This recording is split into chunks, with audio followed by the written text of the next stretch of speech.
Mastering these three notes has absolutely changed my life as a singer. Now, you might be surprised to find that these aren't exactly the notes that you're currently working on. You might not even struggle with these notes specifically. But the skills and tools that you learn from mastering these notes in the way I'm about to share them with you will actually flow into every single note you're ever going to sing. Mastering these notes is going to make you a better singer in all registers of your voice. I'm Keegan from Foundation Vocal Method. Make sure you stick around to the end of this video. I've got a super special free gift for you that's going to make this whole process very, very easy and streamlined.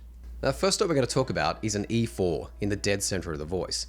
Now, this is more about pitching the voice than it is about, register or even necessarily vowel at a certain point. You have two different pitching mechanisms in the voice. You've got contraction and subglottal pressure, and you've got tension, just like these guitar tuners here, right? They tension the string to pitch, right?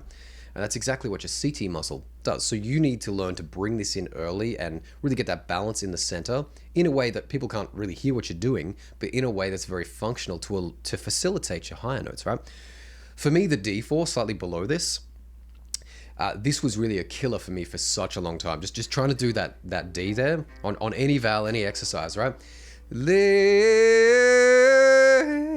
That's all I'd get. Or I'd kind of shout it and yell it, and then, whoever I was working with at the time would be telling me off for yelling. And then I'd back it off to falsetto, and I'd get told off for singing in falsetto, right? And it didn't really matter what I tried. I tried everything under the sun, every exercise you can imagine, all the stuff you're probably trying right now, the stuff you've picked up on YouTube. I've been there, done that, right? It wasn't until I started working on the E4 above this, right? I mean, I can't hit the D4. Why would you start working on the E4?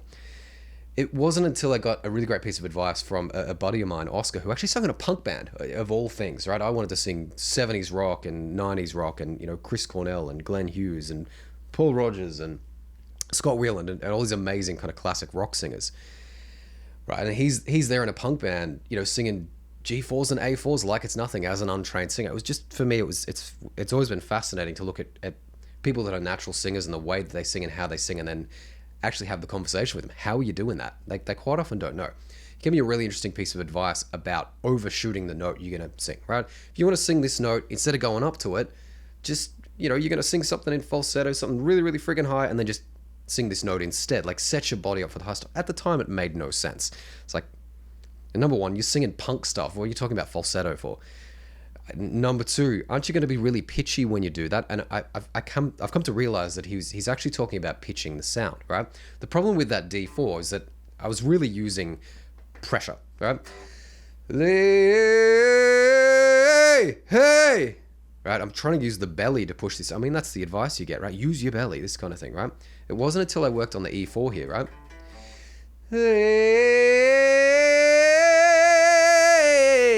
That's a totally different thing to what I just did, 10 seconds ago, pushing that sound, right? And basically overshooting the mark, thinking above it, or even feeling like I'm singing higher in falsetto before I ever sing, allows you to pitch the sound. Now, what's actually happening there, instead of me pulling in the belly and the diaphragm and sending a nerve signal to the larynx, okay, we need to contract the vocal folds, and we're using pressure here. You take away that pressure, the vocal folds have no choice but to tension to pitch, and you get the CT muscle tensioning to pitch, and that's what you just heard. You can accentuate this with kind of a sad tone, right? If I do that again, right?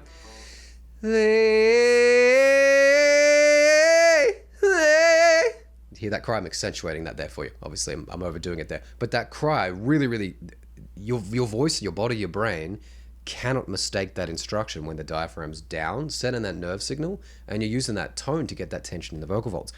So mastering the E4 in this way, there's two things that are happening. I'm looking at my vowel, right? So, for example, my example here of A, right? If I just hold on to A, what happens is I get above the frequency of the vowel, right?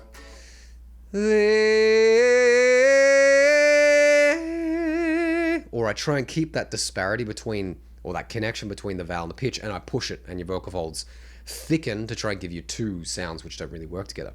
What I'm really doing there is pulling from a more appropriate vowel as I ascend. So I'm going A to E, which is slightly higher, right?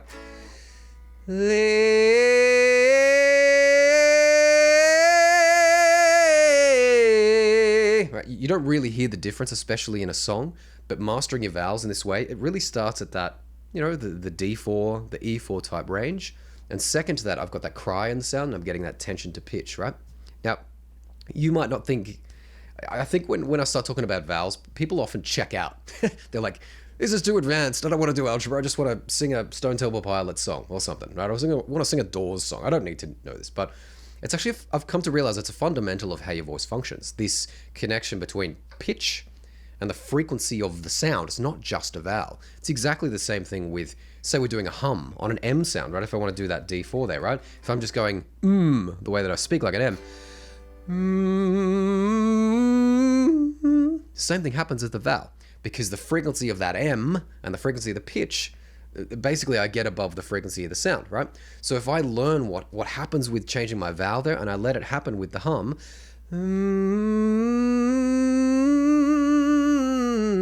right?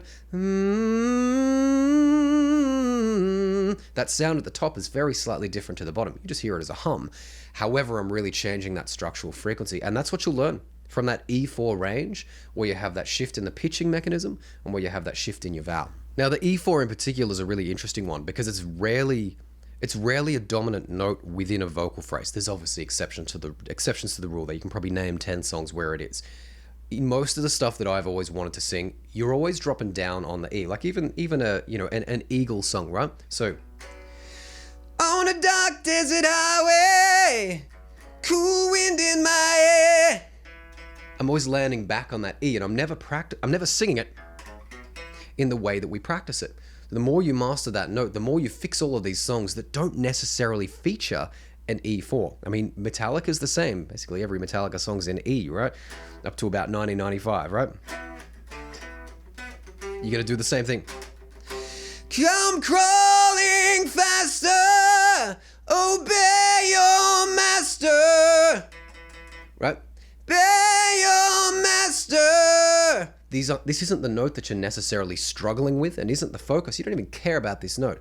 But it's so prominent in all the vocal lines that you're singing, and what you learn from mastering it flows into how you then sing those high notes, which are the cool notes that everyone wants to sing.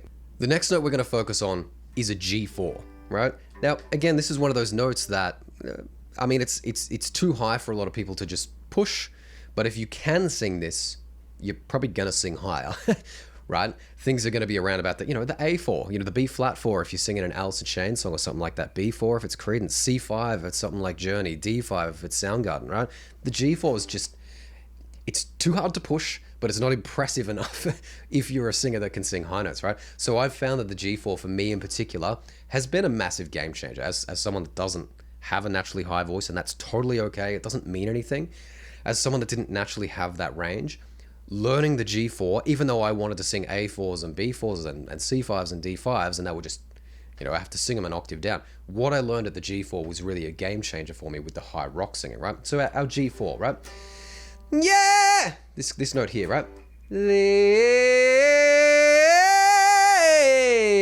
There's a very subtle vowel shift here, right? It's not a total narrowing of the vowel, but as we've gone up in our range, and we've gone a little bigger through the first break, depending on what vowel you're singing, there's a tendency to inflate out and push.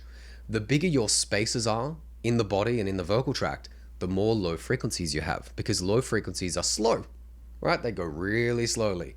The bigger the spaces are, the more you accentuate that. And the voice is largely a reflex. Your body and your voice are, through muscle memory and through habits, through experiences, your body's learned, okay, when we make this space, I need to make this sound for you.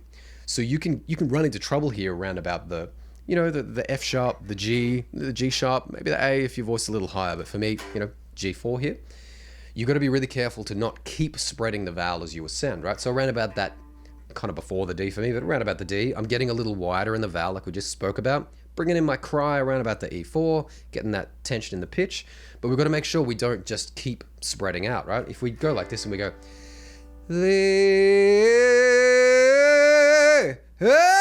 you can see I can get into shouty territory with my voice very, very quickly if I keep doing this. So what we need to do is very, very, it's kind of like a pyramid, right? We want to kind of go up like a pyramid.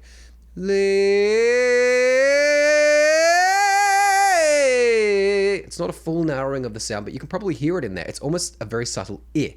A, I.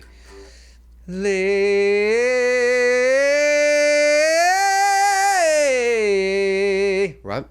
And then what I've learned from this G4 and how that slightly narrows, this completely opened up the A4 for me, right? So the, say Temple of the Dog, something like that, right? You call me out, 'cause I went begging for gold. And I came on with a hand full of gold. And then as we're going up, right? But when it's my time to throw the next stone. That's all because I learned the G4, right? Kind of going up in that higher range there. The A4's there, right? Banging my head against the wall, trying to work out how to do an A4 and never getting there, always singing in falsetto. That came from mastering the G4 here, right? Again, it might not be that prominent in a lot of songs that you want to sing. If you want to sing Alice in Chains, you want to sing, The Doors, something like that, it's probably not the G4. It's not high enough to be impressive for higher singers, but it's a little too hard to push, right? So what you learn from mastering this note in a really free and effortless way flows into everything else you're going to sing below and above this range. The G4 is incredibly important. Now, the third note that you want to look at is a B4, this one at the top. Hey! Hey!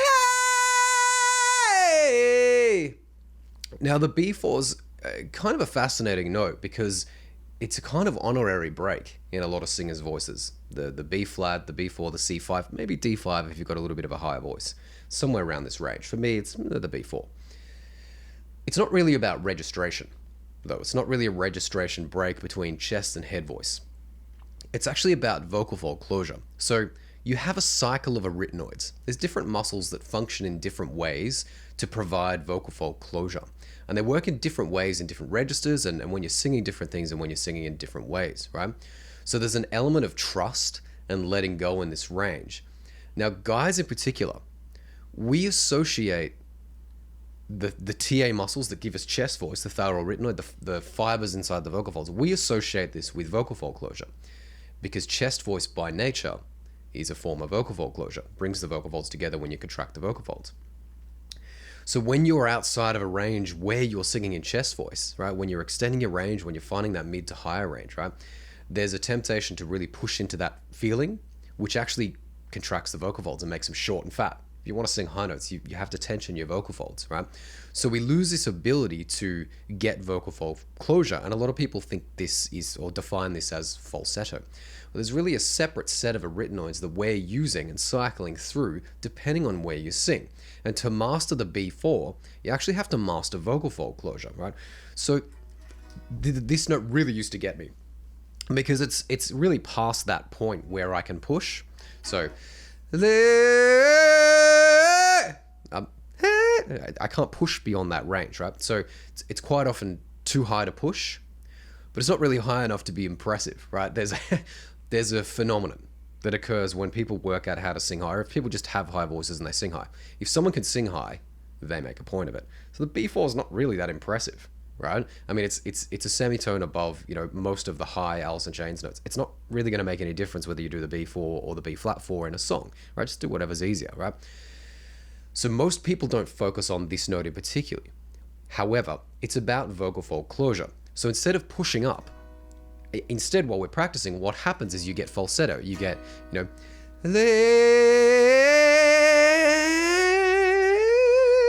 you get that kind of thing. You're like, okay, my voice is just too low to be singing that in full voice, right?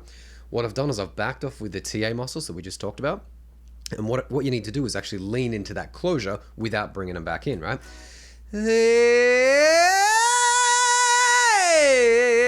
Now, most people are just going to hear that as an extension, like limitless chest voice. But I'm not using these muscles in the way I did before when I broke and I went to falsetto. The key here is actually to back off in the center of this. If you have to practice this really, really light, that's totally fine. Find the ping in your voice and in your sound. And whatever vowel you're singing.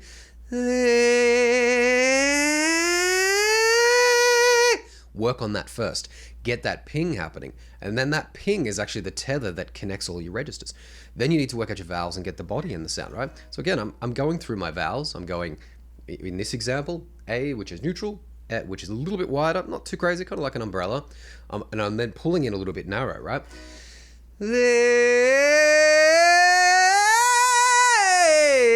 Now, I'm not pulling it in so narrow at this point that I'm squeezing and going to head voice, but working on your vowels in this way is going to give you the B4. What you learn at the B4 in terms of vocal fold closure and finding that closure at the top, plus also working on your vowels and finding that narrow vowel at the top, this flows into the much higher stuff if you want to do the D5s and E5s and get that higher range. This is the key to doing it. But if you're just working on, D5s and E5s and banging your head against the wall, hey, this is just too freaking high for me, right? It's what you learn in that, that upper middle register, the B4 there, that then carries into the high range and allows you to sing the crazy high stuff. A bit of theory and practice here so that you can see what you can actually do with this. What you've learned at the B4 with the closure up the top, as well as your vowels, right? I mean, this then facilitates singing much higher. Like, say you want to sing a Soundgarden song, a Chris Cornell song, right? Spoon man, I'm together with your hands. This kind of thing, right? Ah! That comes from the closure and the vowels that I've got there. And that's not hard, it's not difficult. It's well out of what you would expect, the kind of range that you would expect a guy like me to have with the kind of voice that I have. Again, it's all just acoustics and reflex and making the right choices, right? Once you learn these skills, they flow into absolutely everything else. Maybe you don't want to sing any songs with a B4. It's also going to help you with, the notes below that, right? Say we're using Soundgarden as a reference again, right? Searchlight, so they say, I can see it in the night. Right? I'm hitting the A4. That was a little sharp there, right? But if I'm going for that A4 there, right? What I've learned with that closure I'm going towards allows me to sing that A4 without shouting and pushing and yelling, right? Everything you learn from these notes flows into every other note you're ever going to sing in your life. I recently put together a free course called the 12 Vocal Progress Killers. I've had the most amazing feedback and I've had some really fantastic questions. The most common question I've had about the program is, wow, this is amazing, but how is it all tied together? How does number 2 relate to, vocal progress killer number 9? And when I'm doing vocal progress killer number 10, how do I do number 5, right? Really, really excellent question. Sometimes vocal technique and advice and concepts can feel like there's been a loaf of bread that's just been ripped up into crumbs and thrown everywhere. And no matter what you do and what you try, you can never piece that back together as a full loaf of bread. Right? So what I've done is created a vocal blueprint, a blueprint for how your voice actually functions, how all of this is tied together, how the vowels work. It's got my full system for vowels in here, right? It has all of my word references and vowels and how they actually function, what you're working for, subsequent vowel sounds. There's even a whole section in here about consonant sounds and vowelizing consonant sounds. I feel like this is something that people just don't really talk about. And it's such an important part of becoming a better singer. It's one thing to do ma exercises, but there's so many other consonant sounds you need to bookend those sounds with. And that is exactly what's in the vocal blueprint. If you've been feeling like vocal technique is, all the breadcrumbs on the floor and you can't make the full loaf, hit this link to join me for the free vocal blueprint.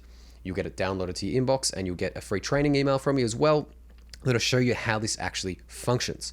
Hit this link to download my free vocal blueprint. Make sure you hit the subscribe button to see more vocal training content like this. I'm Keegan from Foundation Vocal Method. Make sure you grab the vocal blueprint. We are going to talk soon.